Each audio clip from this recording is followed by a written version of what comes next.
حضور نے ارشاد فرمایا آیات المنافق ثلاث، منافق کی علامتیں تین ہیں۔ جس شخص کے اندر یہ علامات ہوں تو وہ اس نیت سے سنیں کہ آج ابھی اسی وقت میں یہ مصمم عزم کرتا ہوں کہ اپنے سے کھرچ دوں گا ان چیزوں کو، اور اپنے من کو، اپنے اندر کو، اپنے باطن کو ان غلاظتوں سے پاک کروں گا۔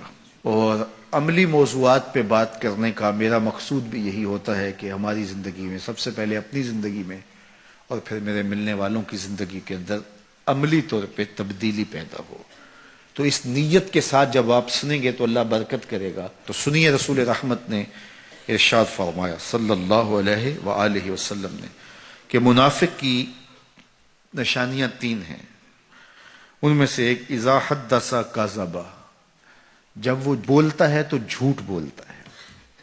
یہ منافق کی علامتوں میں سے ایک علامت ہے کہ اس کی زبان جھوٹ کی عادی ہوتی ہے۔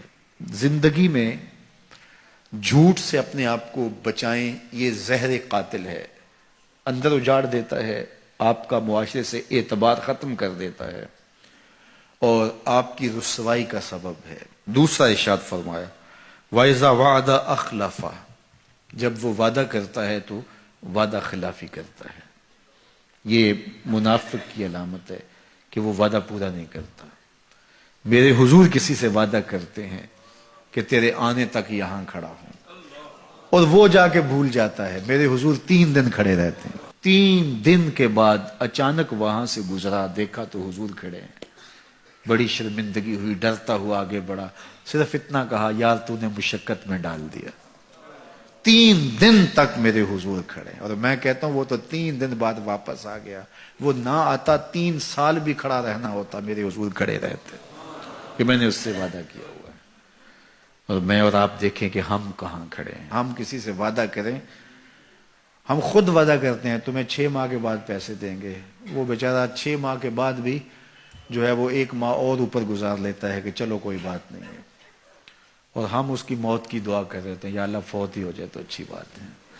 تو پھر ہم کہیں کہ اللہ کی رحمتیں ہمیں نصیب ہوں، یار وعدہ کیا ہے اپنا تن بھی بیچ کے دینا پڑے تو دیں گے۔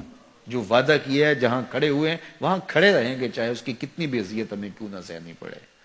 جب وعدہ کیا ہے تو پھر اس کو پورا کرو۔ تیسری بات میرے حضور نے ارشاد فرمائی وَإِذَا تُؤْمِنَ خَانَ، جب اس کے پاس امانت رکھی جائے تو خیانت کرے۔